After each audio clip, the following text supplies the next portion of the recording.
¿Piensa usted, doctor, dada su experiencia en diplomacia, sobre esta reanudación de conversaciones bilaterales entre Maduro y Estados Unidos y tan repentina? Mire, Estados Unidos ha explicado esto diciendo que se trata de apoyar y sostener las elecciones que vienen el próximo 28 de julio, que está a semanas. Y si ese es el propósito, suena interesante. Ahora, yo creo que hay que contextualizar esto en el marco de lo que es las Américas, la realidad de las Américas en el siglo XXI Ujú. y la relación y la participación de Estados Unidos en esa realidad. Las Américas en el siglo XXI están marcadas por la expansión de la dictadura de Cuba Ujú. a través de lo que se conoce hoy día como socialismo del siglo XXI o castrochavismo, que se produce porque Hugo Chávez, cuando llega a la presidencia del año 1999, salva a la agonizante dictadura cubana de Fidel Castro, le da petróleo, le da dinero y después le entrega Venezuela entera. Ujú. Y además ahí sucede un hecho histórico muy importante, Chávez muere y el castrismo cubano se queda con todo, incluida Venezuela, a la que hace su principal colonia y plataforma. Ujú. Entonces, en ese escenario, que es la realidad, la expansión de la dictadura de Cuba se produce convirtiendo en dictaduras bajo su modelo a Venezuela, a Bolivia, al Ecuador y a Nicaragua, en ese orden. El Ecuador ha salido de ahí gracias a la brillante gestión del presidente Lenín Moreno, pero sigue luchando porque han dejado las bases del crimen organizado y del Sí. narcoestado. En ese escenario, ¿cuál ha sido el papel de Estados Unidos? Ujú. El papel de Estados Unidos a partir de septiembre 11 del 2001, que produce un cambio en la política exterior general de Estados Unidos, es que Estados Unidos se repliega de América Latina y le deja el espacio abierto justo en el momento en que estaba irrumpiendo el castrochavismo. Justo en el momento en el que Chávez, con todo el dinero de Venezuela, empezaba a comprar los votos del Caribe, creando el Claro. Petrocaribe, empezaba a controlar la Argentina con los Kirchner, Bolivia con Evo Morales, golpes de Estado de por medio, expandiéndose a tener en determinado momento el control de toda la región.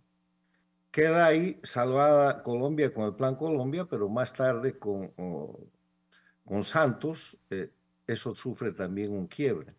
Entonces, Estados Unidos ha tenido una política exterior de Estado con la América Latina del año 94 al año 2001.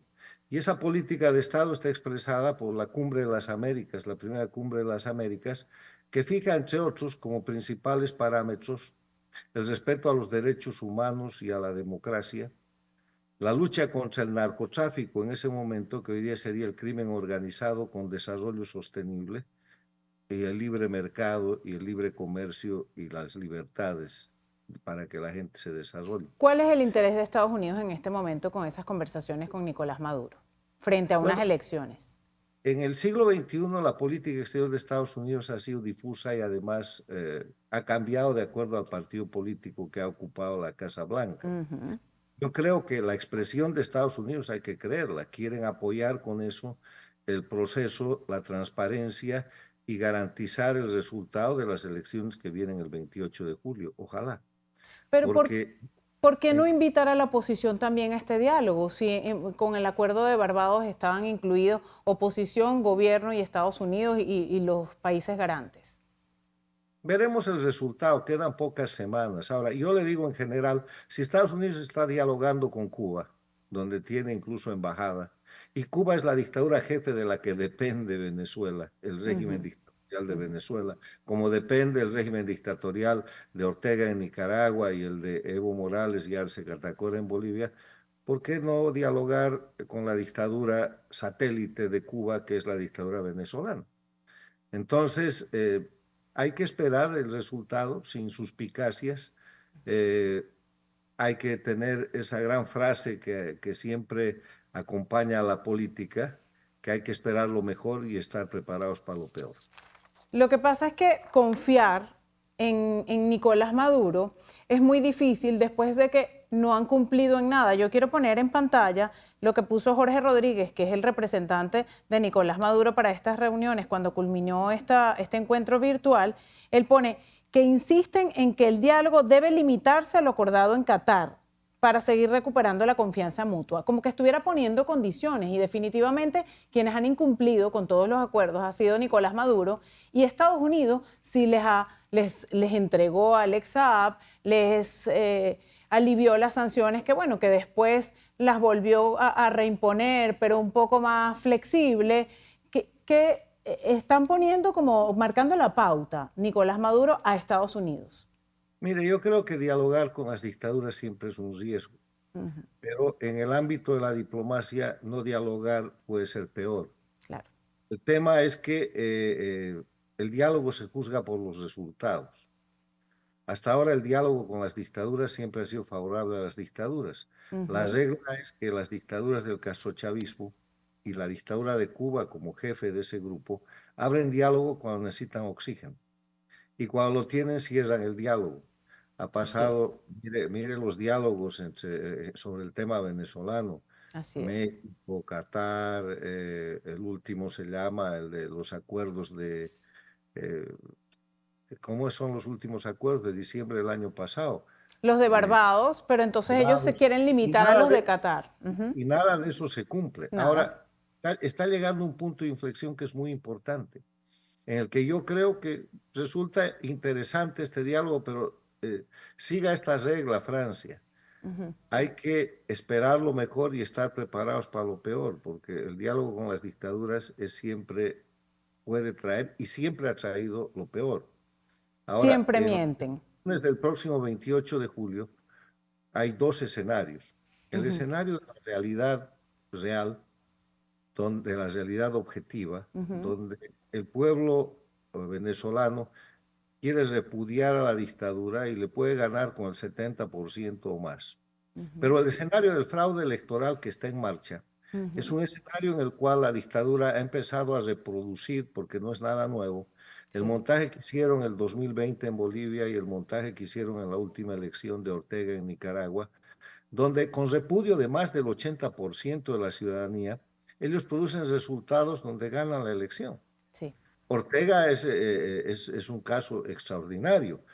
Repudio del 80% de la población, encarcela a todos los opositores, candidatos de la oposición, y gana con el 75%. Y el tema de Bolivia es ridículo. Sí.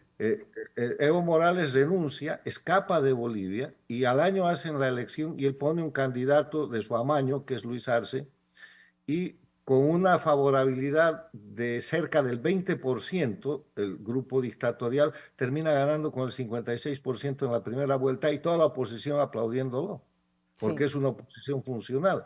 Ahora, en Venezuela usted tiene la garantía de que no hay oposición funcional en operación, pero está latente. Seguimos conversando con el doctor Carlos Sánchez Berzaín, exministro del Gobierno de Bolivia y politólogo.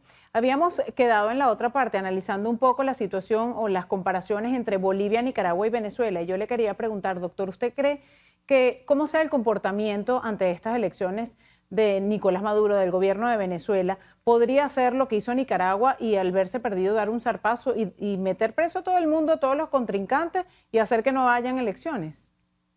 Mire, la metodología del socialismo del siglo XXI es repetitiva. En la campaña electoral de Nicaragua metieron presos y después falsificaron el fraude electoral. En la campaña de Bolivia falsificaron el fraude electoral de acuerdo con la oposición funcional y con el propio gobierno que tenía que ser de transición, a cuya presidenta ahora tienen en la cárcel, a la señora Áñez. Pero en Venezuela ustedes ya han vivido lo suyo, que es el mismo mecanismo. La anterior elección en Venezuela la ganó la oposición y nunca pudieron poner el presidente.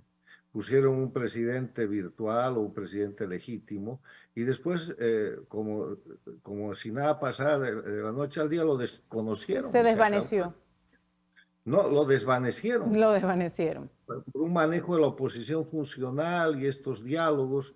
Entonces, el tema es complicado, pero lo único que hay que saber hoy día, Francia, es que ahora mismo y desde hace meses, la dictadura de Venezuela está haciendo fraude.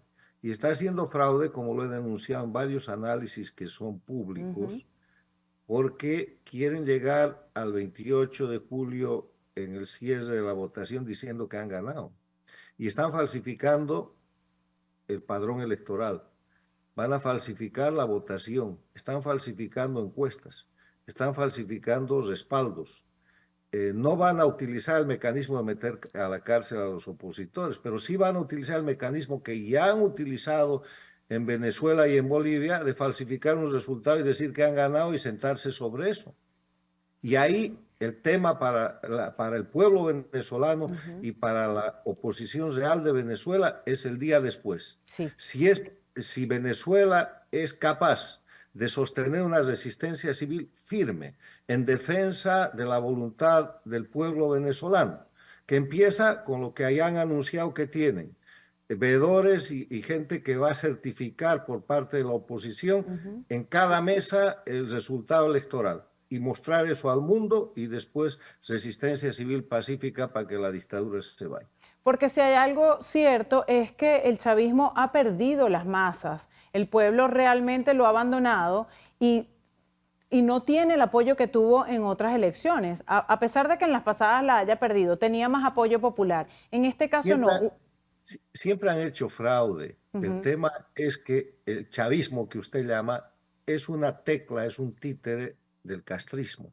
Sí. O sea, cuando muere Chávez, cuando matan a Chávez, como se ha escrito, porque ese ha sido el mejor resultado para la dictadura cubana, disputan el castrismo venezolano con el chavismo venezolano. Y gana el castrismo, que es Maduro, y pierde el chavismo, que es Diosdado. Y desde entonces Venezuela es una colonia donde se hace lo que Cuba quiere.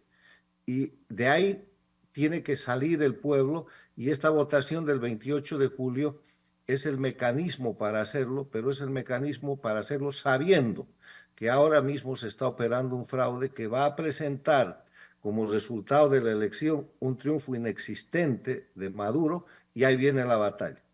Y ahí está el papel que juega la Fuerza Armada Nacional, que la cúpula, pero es muy pequeña porque sus bases y los medios realmente no están con esa cúpula beneficiada por el madurismo. ¿Qué cree usted que pueda pasar en ese caso? Diagnóstico reservado, porque lo que hace el castrochavismo con las Fuerzas Armadas es destrozar las Fuerzas Armadas institucionales como Fuerzas Armadas de la Nación y convertirlas en un grupo armado del régimen. Eso es en Cuba, eso es en Nicaragua con los sandinistas, eso está pasando en Bolivia, lo hemos visto con ese show, esa falsificación de golpe de Estado. Correcto. Yo no sé hasta dónde está penetrada la oficialidad joven y los rangos medios de la Fuerza Armada venezolana. Lo que sí le quiero decir es que el sistema de control que tiene es el sistema castrista, donde en cada pequeña unidad, en cada compañía, en cada escuadra hay un soplón. Y de esa manera aterrorizan a todos los miembros patriotas de las Fuerzas Armadas. Pero como el pueblo se está rebelando, y las Fuerzas Armadas de Venezuela son parte del pueblo, tengo la esperanza de que esto funcione en el sentido que la oposición está señalando. Amén. Tenemos todos la esperanza, sobre todo los venezolanos que nos encontramos en el exterior. Muchísimas gracias, doctor Carlos Sánchez Berzaín, por estar con nosotros esta noche. Con mucho gusto, muchas gracias.